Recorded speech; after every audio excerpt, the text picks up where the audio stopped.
네, 안녕하십니까. 김종혁 강사입니다. 이번 시간에는 일잘러의 경영노트 무역의 기본 첫 번째 시간으로 그 무역의 기본에 대해서 같이 한번 알아보도록 하겠습니다. 자, 무역이란 무엇일까? 무역은 국가 간에 행해지는 매매, 거래를 무역이라고 합니다. 그럼 무역의 형태는 어떤 것들이 있을까? 첫 번째, 수출하는 거죠. 상품을 외국에 판매하는 것, 수출이고, 수입은 외국에서 상품을 구입하는 것. 삼국 간 거래는 자국 이외에 외국 간 무역을 중개해서 수수료를 받는 것을 삼국 간 거래라고 합니다. 무역의 종류는 또 어떤 것들이 있을까? 상품의 무역도 있어요. 고체나 액체나 기체나 생물 등의 무역 등을 하는 상품의 무역도 있고, 서비스 무역도 있습니다. 운수나 금융이나 보험, 관광 등도 있고, 전자상거래도 있겠죠. 자, 이런 무역의 유형은 수출자와 수입자 간의 직거래가 될 수도 있고, 그리고 또 수출자와 수입자 사이에 무역 전문 회사가 있는 거래 유형도 있습니다. 자, 그렇다면 이런 제조회사와 무역 상사의 일의 흐름을 대표적으로 한번 말씀을 드려볼게요. 여기 수입자가 있고, 여기 제조회사가 있습니다. 한국의 제조업체라고 이야기를 해볼게요. 그러면 제조회사에서 직접 영업부가 있는 경우도 있습니다. 직접 영업부가 있어서 전시회도 가고 출장도 가서 고객을 만나서 직접 거래하는 경우도 있고, 이 경우에는 중요한 고객일 경우에 직접 거래하고 담당하는 경우도 있습니다.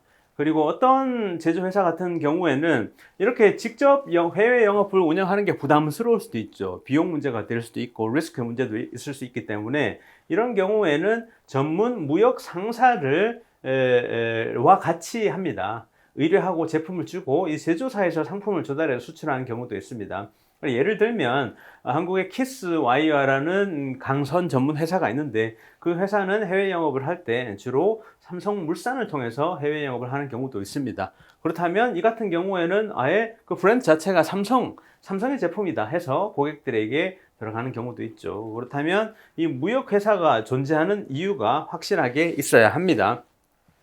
자, 일반적으로 이런 디스트리뷰터 같은 경우에는 제조업체를 위한 기능에는 판매 접촉, 접점을 감소시켜 주는 거죠. 귀찮지 않게 편하게 만들어 주는 거고, 그리고 또 시장 영역을 쉽게 확대할 수 있게 만들어 주고, 재고 부담도 감소해 줍니다. 자기들이 재고를 가지고 와서 창고에 운영해 주기도 하고요.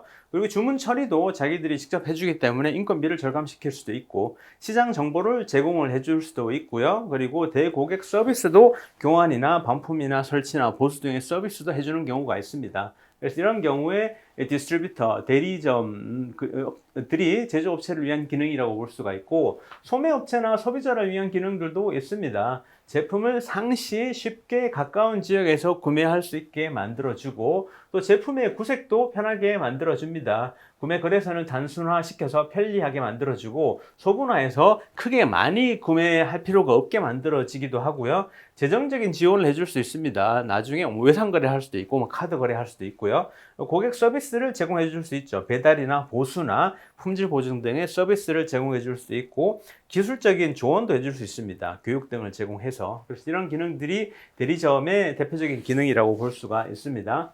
자, 국내 거래와 무역 거래와 국내 거래의 다른 점을 보면, 첫 번째, 말과 통화가 다릅니다. 환율도 영향을 많이 미치고, 그리고 또 상관습과 제도나 법률, 문화, 정치, 경제 상황이 다 다릅니다. 대금 지불 방식도 다를 수 있고요.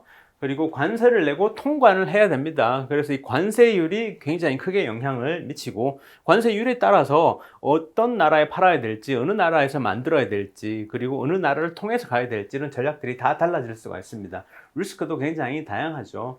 그래서 컬처럴 아이스버그 이론을 보면 실제 그 수면 위에 드러나 있는 거하고 수면 밑에 숨겨져 있는 거가 다르다는 거죠. 음식이나 패션이나 언어, 축제나 음악, 공연, 춤, 미술, 문화, 게임처럼 실제로 수면 위에 드러나는 거하고, 커뮤니케이션 스타일이나 규칙, 또 아래 항목에 대한 예의나 매너, 우정, 리더십에 대한 생각 같은 부분들, 그리고 또 자신이나 시간, 과거, 미래에 대한 개념들, 그리고 또 연장자나 청소년, 장애인, 규칙, 기대에 대한 태도들, 그리고 또 종교나 연애, 결혼, 자녀 양육에 대한 접근 방식 등이 다 다를 수가 있습니다. 그래서 이런 무역 거래의 흐름을 보면, 수출의 거래의 경우에는 수출 상품을 개발하고 해외 거래처를 발굴해서 수출 상담과 계약을 하고요. 그리고 보험을 확인하고 수출 통관해서 선적을 시키고 대금을 수령하는 게 대표적인 방식이라고 볼 수가 있고, 수입 같은 경우에는 수입 상품을 개발해서 해외 공급처를 물색을 하고요. 그리고 또 수입 상담하고 계약해서 대금 지불하고 수입 통관해서 국내에 판매하는 경우가 대표적인 수입의 경우라고 볼 수가 있습니다. 그래서 흐름을 같이 한번 볼게요. 수출 같은 경우에 예를 들면 뭐 무역 회사다 그랬을 때 수출 상품을 개발을 하겠죠.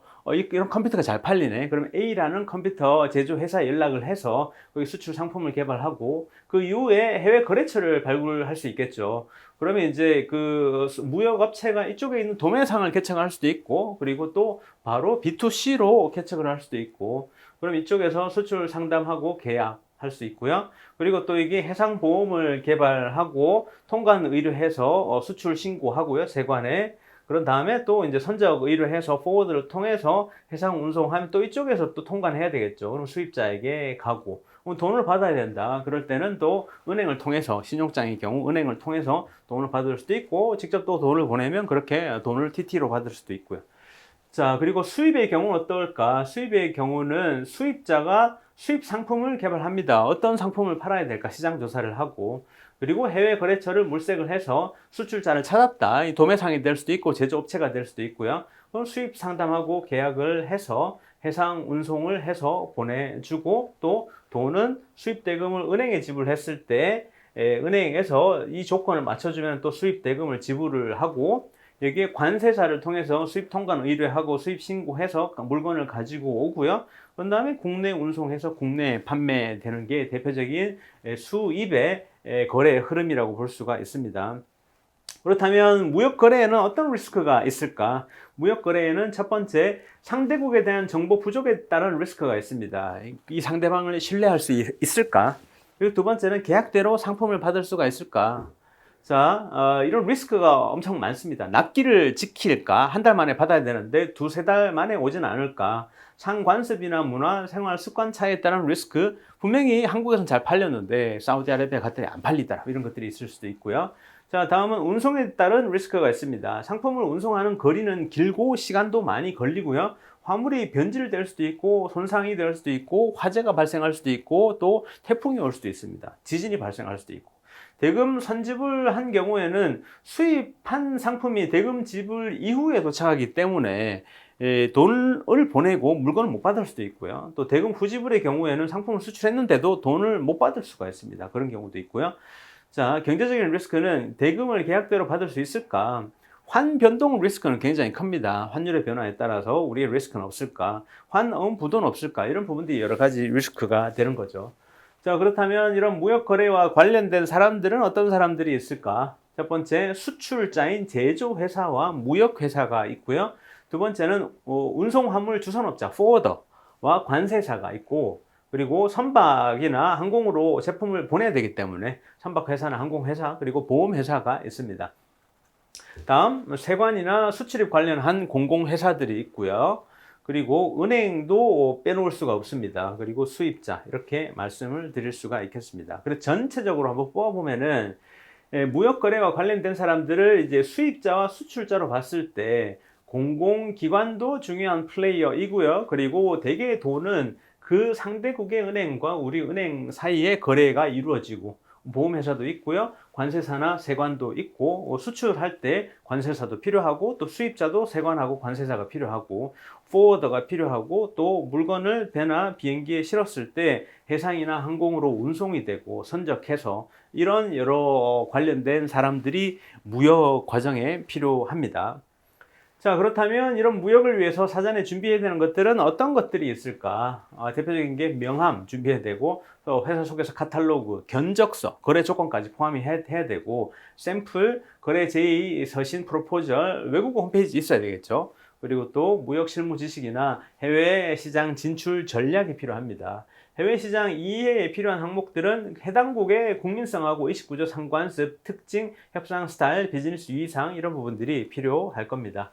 자, 그렇다면 최소한 알아야 될 무역 실무 지식은 어떤 것들이 있을까? 필수 지식은 상품, 자신의 상품에 대한 상품 지식, 수출입 대금 결제 방법, 수출입 계약, 무역 용어, 그리고 무역 조건, 인코텀스, 시장 지식, 화물 이동에 대한 지식, 수출입 규제와 통관 제도에 대한 지식, 해상 보험 같은 것들이 있고, 필요 지식은 수출입 코스트, 채산성, 자금 계획, 보험 거래 통화, 신뢰도 환예약, 신용장 관련된 부분들, 해운 통신 보험에 대한 국제 협정 또는 조약 같은 부분들도 필요하고요. 그리고 관련 지식은 이제 외국어, 의사소통, 무역 관련 정보 정책, 리스크 관리 능력 같은 부분들이 있습니다. 자, 그렇다면 이런 무역 업무 관련한 지원 기관은 어떤 기관들이 있을까? 대표적인 게 키타, 한국무역협회가 있고요. 그리고 코트라가 있습니다. 그리고 기업진흥공단이 있고, 또 대한상공회의소도 있고요. 무역 컨설턴트도 있고, 그 외에 각 지방자치단체에서도 서포트 해주는 기관들이 많습니다. 삼국 간 무역 거래를 보면요. 통상 무역에서는 바로 수출자가 수입자에게 물건을 운송하는데, 삼국 간 거래를 보면 예를 들어 볼게요. 한국에서 일본으로 화물 통관하고 대금 청구를 하는 게 일반적인 통상의 무역인데, 삼국 간 거래에서는 한국에서 화물을 제3국에서 화물을 배송하는데 통관이나 대금 청구는 한국에서 할 수 있고, 이런 부분들, 중간에 다른 나라가 끼어 있는 부분들이죠. 이런 부분들을 우리는 삼국 간 무역이라고 합니다. 자, 무역 업무에 인터넷을 활용하면 어떤 것들이 좋을까? 정보 검색을 통해서 필요한 정보를 손쉽게 수집할 수 있습니다. 두 번째는 메일을 통해서 상담 시간을 대폭 줄일 수 있죠. 그래서 저 같은 경우에도 처음에 해외 무역과 해외 영업을 시작했을 때는 팩스로 굉장히 많이 소통했었는데, 어느 순간 메일로 소통하는 경우가 많아졌습니다.